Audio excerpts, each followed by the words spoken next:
I have a major theory right now to discuss. Okay, so the entire part at the end when we find out that the Nanana's collection that came out of the treasure chest, that little cat plush doll, that was a fake, I have a feeling that Ryuugajou has the actual real item, what was ever in that treasure chest. Let me explain why.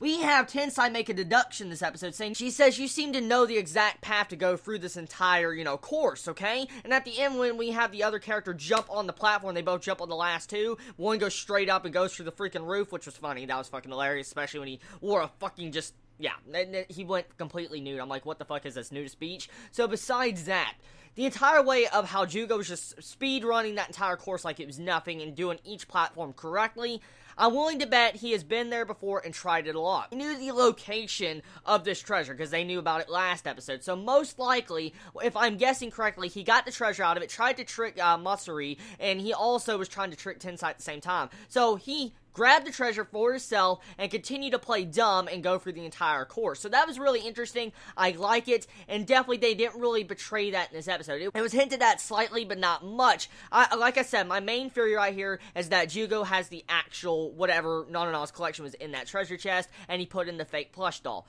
So besides that, this episode was really awesome. I like seeing all the crazy animation of jumping through each platform. It was once again reminded me of Indiana Jones. Steam rising, they jump into a hot springs water. They're like, oh god!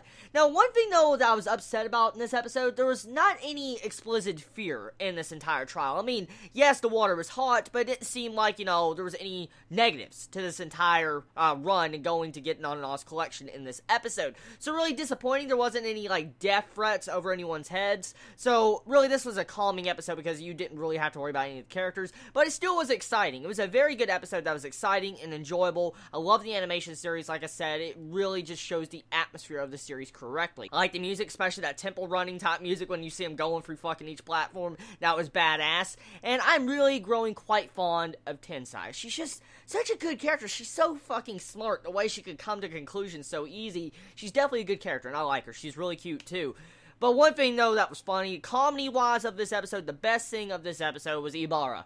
The way she was just drooling over listening to the boys across, the wooden boards, whatever, in the other bath, and she pokes a fucking hole with all her strength through the fucking wood, like a board would, like an inch, and she's like, boom!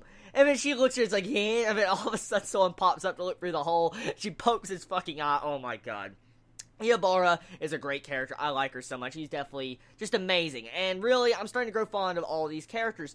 So overall, this is a good episode. It's not the best, not the worst, but it's still a good episode. And we get to see, once again, another freaking temple run type thing for treasure. So, once again, I like that. So tell me your thoughts on this episode. Do you feel like Ryuugajou actually stole the actual original Nanana's collection, that treasure chest? Let me know in the comments below. Love you all so much. Please be safe. Chibi out.